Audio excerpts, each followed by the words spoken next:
Now, I'm sure most of you would have heard about the Watain ban in Singapore, the petitions calling for the ban of not one but two metal bands, and the subsequent categorization of offensive lyrics by certain artists. Honestly, I'm not sure what to feel about this incident. At first, like most creatives and advocates of freedom of expression, my initial thoughts were that this whole incident came off as a little ridiculous.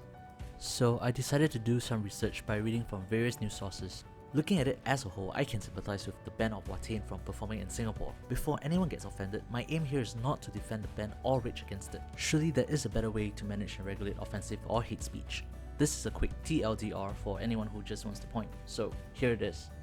The fact that this was a last-minute reversal of decision by IMDA and MHA was overboard. The intention to protect national interests, security and respect our people's feelings is, however, well received. The projection of anti-Christian or anti-Jew sentiments or any form of anti-establishment views on society is terrible, and I agree that anarchy in general does not help anyone. More can be done by all Singaporeans to encourage diversity, tolerance and understanding. For those who are hearing about this for the first time or are not too sure of the details like I was, it's a good idea to understand more about the situation before developing any personal conclusions. This is basically what happened. Watain is a Swedish black metal band that was scheduled to perform in Singapore live on Thursday, 7 March. Although MHA had first rejected the concert as it recognized that Watain has a record of vocalizing religious blasphemy and destructive ideas, IMDA put forward a set of strict criteria that seemed to offset MHA's concerns. These include classifying the concert with a mature rating, excluding any and all types of religious references and objects, prohibiting basically anything that denounces faith or encourages blasphemous activities. Apparently, based on this, IMDA issued a restricted license on March 5, 2 days before the performance. Due to Watain's prevalent anti-Christian and anti-Jewish lyrics, an online petition was started by Rachel Chan to ban Watain from playing in Singapore. Minister Shanmugam was also approached by some Christian groups about revoking the license for Watain's performance, since Singapore had done so before for other religious sensitivities. For instance, the Satanic Verses novel by Salman Rushdie was previously banned in Singapore. According to the consensus in favour of disallowing Watain's performance, allowing them to play will go, quote, against public order interests and will affect our religious and social harmony, unquote. While Minister Shanmugam reasons that the government's decision was founded on consequent security issues, Rachel Chan goes as far as to claim that these bans do not represent the culture we want in our youths. On 7 March, the day Watain was supposed to play in Singapore, the petition had already seen around 15,000 signatures. Ongoing concerns by Christians were also brought to MHA's attention. Watain's performance was immediately cancelled. This, of course, has naturally incurred outrage by fans, concert goers, and advocates of creative expression alike. Now, I think this issue is serious enough to warrant an in-depth discussion with the people, not just the top brass of the government of Singapore, but how do people feel if they are aware of what they chose and what sort of impact this has on Singapore society. Looking at statistics, and not just from certain news media, but the actual media release of the post by Reach, it's true that most Singaporeans and Christians support the government's decision. But there are reasons to believe the statistics were cropped on the news to advance an agenda. Apparently, majority of respondents had agreed to let Watain perform in Singapore with a more sensitive set of rules in place. So why the discrepancy? It's clear to me that politics is tied to this as much as it is between our people. Many online comments on news forums and social media share an overarching opinion that this decision was patronizing, demoralizing, and frankly, quite bigoted. Reading through all the petty, spiteful commentary is one of the most self-abusive and excruciating things about understanding a political situation. But 我不入地狱，谁入地狱?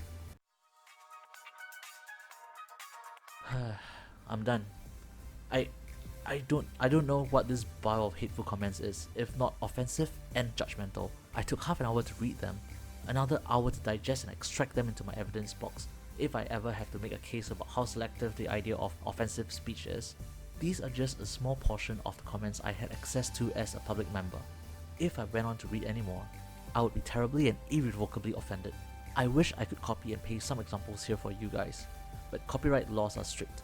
It's come to a point where we have to admit we are quite the Puritan society, and some of the comments almost gave me a heart attack. I think we need to check ourselves and examine why Watain was cast out, not just chalk it up to a majority vote like we do with other things. Listening to the public sentiment is good, but only if it's informed. I personally know people with tattoos and piercings all over their bodies, and they are some of the nicest, non-judgmental people around. I'm not a fan of metal, black or death metal myself, but I respect what they do. This genre didn't come out of a devil's placenta, although it may look like it sometimes. On the other hand, some Christians and religious people I've met came across as judgmental and insistent on imposing an absolute idea of God on others, which is sad because to me, Religion is about unconditional love and acceptance, and this shouldn't be the case. The vocalist of Watain, Eric Danielson, was definitely vocal about what he felt on Facebook. He says he believes in cultural freedom and in each person's right to make up their own mind about what they want to admire and appreciate. Anyone who opposes that simple idea, he considers an enemy. If a society is deemed so fragile by its rulers that any form of deviant or adversarial voice must be muted, then perhaps it's time for a change. As Singaporeans, let's be honest, he's not completely off the mark. Now, I'm not implying that we don't have freedom at all. It's great that we're recognized for human and individual freedom, and people all around the world, likely including Nas, who's moving here, still trust that Singapore as a nation respects freedom of media and the free will to artistic expression. However, press freedom in Singapore has been questioned quite a bit, and we haven't been looking too good on the World Freedom Index, especially with this case. I would also like to expand on some of the government's justifications for their decision and hopefully address the broader public sentiments as well. In a nutshell, Watain was disallowed from performing because the government has to be fair to all religious groups. If a religious group receives attention and accountability from the government, all of them should receive the same treatment. Musicians and entertainers who spread hate about any religion have no room here. We would not be willing to accept double standards. It's fair. Nothing personal, right? I would agree with most of these statements to a large extent because the logic is practical and sound. Given the band's aggressive lyrics, it's also reasonable for Singaporeans to doubt the integrity of the band and worry about the backlash of allowing them to play. But to apply blanket logic on all bands and singers with any taboo expression is no different from saying there's only one way to make rojak. It just doesn't make sense given the ethnic diversity of this dish. Along the spectrum, the Workers' Party disputes this decision as well, and I wholeheartedly agree with their points. Point 1. There's more publicity for the band now, contrary to the government's objective. Statistically, just on search engines alone, this band is much more well known than it was before, and Singaporeans like me are going to be wondering why it happened and look into it. The age of the internet is more pervasive than ever with peer-generated content and reviews just like this. No government can fully suppress this. People have a choice of whether they want to view or endorse my content. That choice is a right. Point 2. Compromise. Not take a hardline or fundamentalist approach. My response to the government is a reiteration of the Workers' Party's point. Compromise. If Watain was not about to violate any of the laws in Singapore, I don't see why they shouldn't be allowed to perform here. Banning the band will not stop their influence on a global platform, and as mentioned, will only put a spotlight on it. The solution here is to regulate entertainment, because entertainment and recreation are things that can't be taken away from people. Point 3. How much in cash was wasted because of the cancellation? And who will compensate the event goers, organisers and Watain? Looking at the news, it's disappointing that it's still being worked out at this point when it took barely less than a day to ban a concert. It's just disconcerting that more than just money was wasted, no pun intended. Another thing that the government says is this decision was based on our interests as a nation.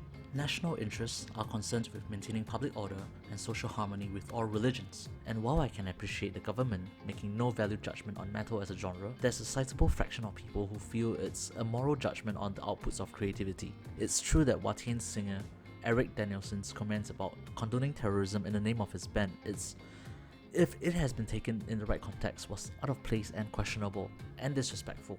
It's not a surprise that some of Watain's songs can easily be translated to hate speech or satanism. Note that I chose the most notorious songs I could find. There are some that don't contain religious references or shaming.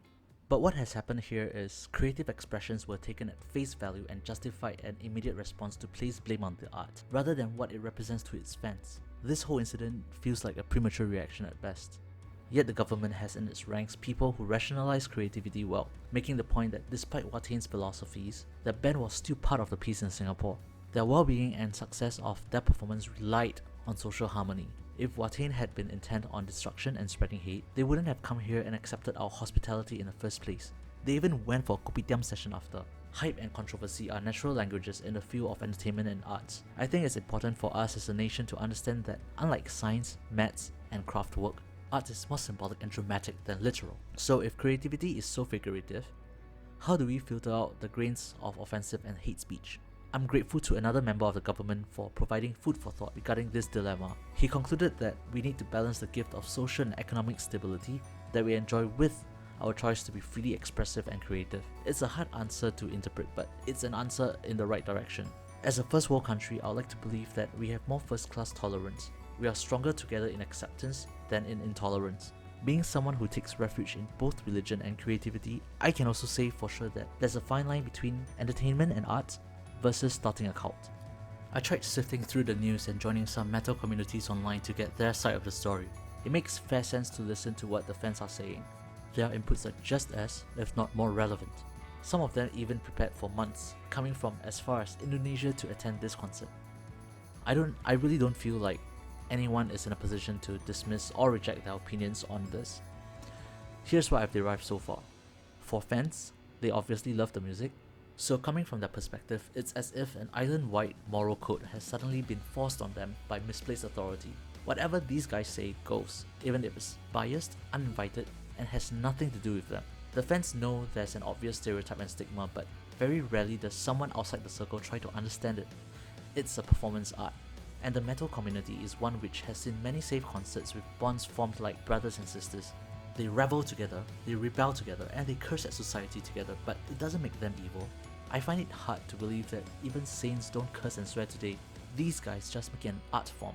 Shortly after the ban, the government listed certain lyrics from the songs of artists Ariana Grande, Lady Gaga, and 9 Inch Nails as examples of lyrics that might be offensive. Obviously they're not banned, but if lyrics from a select set of songs were the basis for Singapore to stop Watain from performing, then too much of our rights are lost to state politics. The thing is, if these artists, including Watain, accept INDA's criteria, I'm sure they have songs that abide by these regulations and religious considerations. Why jump the gun? Who decides and how would they determine if an artist has enough songs or a preset playlist to be considered safe for Singaporeans? To what extent does the law apply to artistic expressions? What about shows, songs, games, and books that propagate violence, sex, and decadent materialism? Talk show hosts joke and make exaggerated rhetoric and sexual innuendos all the time. What about Ellen DeGeneres, who is one of the most prominent lesbian icons in the world and promotes equality for all genders? Yes, it's a very grey area, and lots of considerations, deliberations, paradigm shifts need to be processed before we come up with definite answers. But here's the kicker. Selective bias to fit certain political agendas should not become us. Let me ask, at what point did religious harmony become a race for political dominance? Spiritual leaders don't get to dictate an entire country's freedom of choice, even if they can. Politics and religion don't belong to the same cookie jar. They don't follow one another, as everyone in Singapore knows. There's a popular saying among us Singaporeans. Cliché, comes in a lot of variety, but classic. If your friend jumps off a building, would you? Likewise, if the majority decides that marijuana should be legal in Singapore with 1 million votes, would that start effective tomorrow? Not that I would mind. Back to the point about disallowing music concerts. Considering the figurative and symbolic nature of music, entertainment has always had a track record of offending sensitivities. But to come all the way to Singapore to do what they could do anywhere else, to me, these are first and foremost artists who come here to entertain and greet their fans. Truth be told, no one, no Christians, no Buddhists, no Muslims, not even the metalheads, no one is going to convert or change views just because Singapore doesn't allow certain bands from performing here. Even if unintentional, our country essentially sends out a wrong message that it's not your prerogative to choose your form of relief or media. If our intentions are as upright as they say they are, then logically this move does more harm than good. The message sought to be a show of commitment to national harmony by our government and conservative groups will backfire and our overall freedom will be undermined. If our faith is easily disrupted by music or external influences, it shows how fragile, scared, and impressionable people are. If there is an outbreak of religious rivalries because of this, the only lesson religion is teaching us is to keep a scoreboard. If concerts and entertainment are all it takes to break harmony, it shows how dangerous and thick our herd mentality is. Assuming we are truly acting in the interests of national security and harmony, why haven't we, with this same national unanimity, addressed offensive speeches and discrimination against homosexuality and race, especially offensive condemnation of homosexuality using the recent Brunei stoning law? How about murderous comments against renegades like Amos E? And believe me there were a lot of death threats like throwing his corpse into the Singapore River. Why haven't we curbed bullying in schools and workplaces with a 15,000 strong signed petition in less than a week? Was there such an immediate display of condemnation by Singapore of the 2010 embezzlement and monetary fraud by City Harvest church leaders, just to name a few? Was there ever such a strong response and action between the people and government for these aspects of Singapore? Aren't they part of harmony or lack thereof? Again, my point is about selective bias. This says more about us as a people than anything and explains why we allow ourselves to be quarantined to such a tight corner of the world.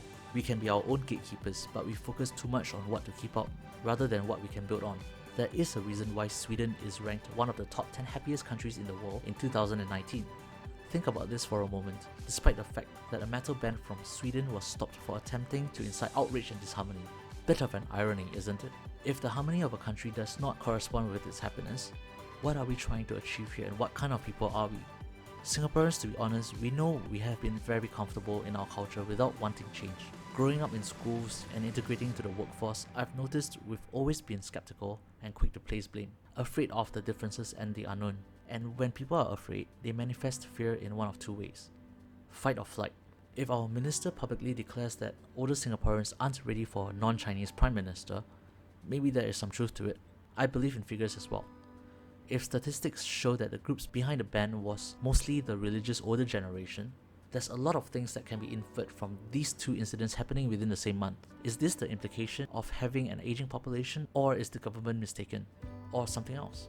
I would love to explore these issues in future videos. But with regard to the issue at hand, it's human nature that understanding something new and foreign takes time and awareness. Most of the time, it takes willingness and tolerance. On the government's part, it has a responsibility to educate, inform and mediate the masses through providing avenues of understanding and inclusiveness. This is also on the part of religious leaders, teachers and role models of any kind to emphasize how important inclusiveness and tolerance are. My conclusion is this: instead of acting on an immediate ban, more could have been done to negotiate or discuss the layout of the performance and roster of the songs. Instead of further causing more controversies about what offensive lyrics are, the government could have opened a public dialogue or published a balanced viewpoint accounting for various demographics. Instead of rushing to judgment and gathering signatures to persecute an artistic expression, religious leaders could make an effort to listen to an alternative point of view. Instead of coming into the debate believing that you are right, why not try and be civil and open the discussion? Instead of carelessly attacking each other online or blaming the government and shaming musicians from another country, we as the public could do our due research before coming to an informed conclusion. Instead of rejecting difference to maintain harmony, we can broaden our acceptance of difference to foster harmony. In my opinion at least, that's how we are going to continue progressing as a culturally diverse nation with our own polished flavor of creativity. Hey everyone, thank you for watching my first video. A bit about myself. If you haven't figured it out yet, I'm an average introvert who has social anxiety, and I'm here because I have some perspectives I want to share. Ever read comics about how introverts deal with anxiety and why we shy away from mankind in general? This is kind of like that, but think about this as a video form of it and my thoughts on daily matters in real life. Through my eyes as a socially awkward person, I want to talk about what life is, how we can appreciate it more, and what the world means to me. I know this leaves quite a heavy impression for a first video and doesn't really fit the profile of a socially anxious idealist. But I don't know how to interact with people. But seriously, this incident made me feel incredibly indignant, and I wanted to say something that I don't see anyone else saying much, besides politicians. Or maybe because it's not out there in the open.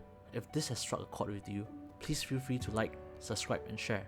When people take a serious view on what I'm trying to do, I think this will really help to raise awareness and inspire an organic outlook on life. I promise I'll have more videos about friends and family, relationships, the environment, simpler stuff to think about, but not any less provocative. Leave a comment or give me a buzz about what you want to see in future videos, or what you think I can try. Social experiments could be something that I'll do in the future, but not right now. Have to get over my social anxiety first. Haha. If you haven't noticed, cue sarcasm. I enjoy wit and sarcastic humor, helps me cope with my anxiety. Don't forget to stay tuned for my social media. I'll be adding more bonus commentary and content, and maybe you'll find out more about why I'm doing this. As John Keating from Dead Poets Society says, no matter what anybody tells you, words and ideas can change the world. And that's what I plan to do. Word by word, sentence by sentence.